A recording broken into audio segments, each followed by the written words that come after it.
Hello and welcome back again to my YouTube channel, The Mommy Jaja Vlogs.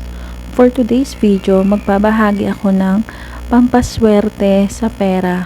Kung ikaw ay may problema sa pera, mailap ang dating ng pera, mabigat ang daloy ng pera, subukan ang pampaswerteng ito, ang paggamit ng cinnamon. Ang cinnamon, hindi lang ito ginagamit sa pagluluto, sa pagbibake ng cake, ng tinapay. Ginagamit din ito na pampaswerte sa pera. Pwede kang gumamit ng powder o yung cinnamon bark o cinnamon stick. Napakabisa na gamitin ang cinnamon bilang pampaswerte sa pera dahil meron itong magic aroma na nag-a-attract ng kaperahan.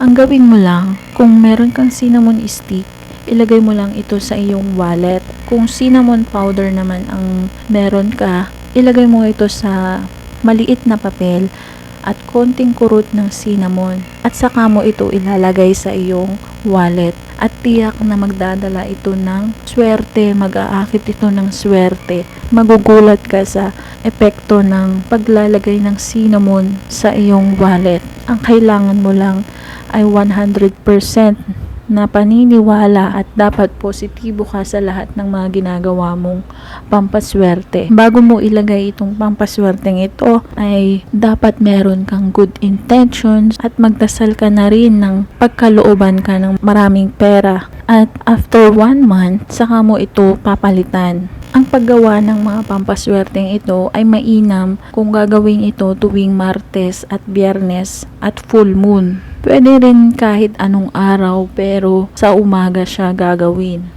Ang paglalagay ng cinnamon sa iyong wallet. Mainam din ang cinnamon sa mga mayroong negosyo, sa mga sugal, sa mga pagtataya ng loto. Magdala kayo ng cinnamon bago kayo magtaya ng mga anumang tinatayaan ninyong sugal. At talagang ito ay maswerte kapag ginawa nyo itong gabay at pampaswerte. Ang cinnamon stick o cinnamon powder. Kung hindi mo pa ito nasusubukan, abay wag ka nang magpatumpik-tumpik pa. Gawin mo na itong napakadaling paraan ng pampaswerteng ito. Dapat meron kang good intentions, positibo ka at 100% na paniniwala sa mga paggawa ng pampaswerte. Hahayaan mo lang ito sa iyong wallet at syempre magpatuloy ka pa rin sa pagkilos, pagtatrabaho, magsumikap, magsipag at magtiyaga at lalong-lalo na manalangin sa Poong May Kapal. At yun lamang ang pampaswerte na dala ng cinnamon. Kung nagustuhan ang videong ito, mag-like at mag-subscribe na para maging updated sa mga next video na i-upload tungkol sa mga pampaswerteng bagay-bagay.